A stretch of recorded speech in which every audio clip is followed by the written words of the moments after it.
લડાઈમાં કોઈ મને સાથ આપ્યો કે ના આપ્યો, પણ આજે હું ગોમન બુવાજીને ત્યાં આવી છું અને જેને પણ સમાધાન માટે કોલ કર્યો હતો એ વ્યક્તિ તો ભલે ફરી ગયો. બુવાજી, તમને સમાધાન માટે કોલ આવેલો કે નતો આવેલો? બસ આટલું જ મારે જોતું હતું ને. હું આજે દીકુમા પાસે એટલું માંગુ છું, જો આ મેટરમાં હું સાચી હોય ને તો મારી જીત થવી જોઈએ.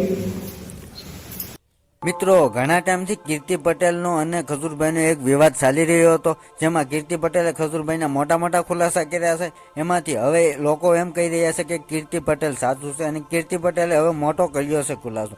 મિત્રો, કીર્તિ પટેલના વિવાદમાં ભુવાજી પણ સામેલ હતા અને કીર્તિ પટેલના સમાધાનને લઈને એમાં આવ્યા હતા, બરોબર છે. પરંતુ મિત્રો, કીર્તિ પટેલ હાલ ભુવાજીને ઘરે ગઈ હતી અને મોટો ખુલાસો કર્યો છે અને ભુવાજીએ ખુદ એમ કીધું છે કે કીર્તિ પટેલ સાચી છે અને ખજૂરભાઈ ખોટા છે. એનો મતલબ એવો થઈ રહ્યો છે. અને મિત્રો, કીર્તિ પટેલે ખુલ્લેઆમ કહી રહ્યા છે અને મોટો એક ખુલાસો પણ કરી રહ્યા છે. સંપૂર્ણ વિડીયો હું તમને બતાવીશ. મિત્રો, વિડીયો પૂરો જોજો તો જ તમને બધી માહિતી ખબર પડશે અને અડધી માહિતીમાં તમને પણ સમજાશે.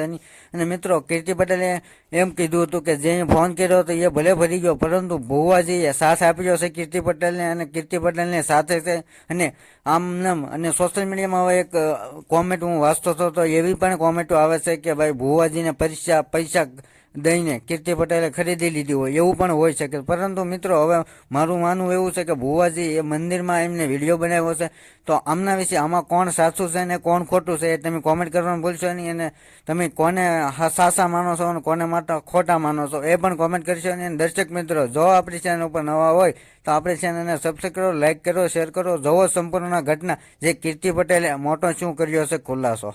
હું આજે દીકુમા પાસે એટલું માંગુ છું, જો આ મેટરમાં હું સાચી હોય ને તો મારી જીત થવી જોઈએ. વિડીયો એડિટિંગ કરીને કોઈને યુટ્યુબમાં ચડાવવાની બધાને નમ્ર વિનંતી છે. મારા ચાહક મિત્રોને, સમાજને, 18 વર્ણને, બધી સમાજને, મારા જેટલા પણ ચાહક મિત્રો છે, મારા સેવક છે, દીપોમાનો ભગત છે, જેટલા બી છે, તમે આટલી બધી લાગણી દર્શાવી એ બદલ ખૂબ ખૂબ આભાર. બેનને પણ કંઈ છે નહીં, આપણે પણ કંઈ છે નહીં, એ એમની પર્સનલ વાત છે હતું જ નહીં ક્યારે અને ક્યારે હતું જ નહીં. એટલે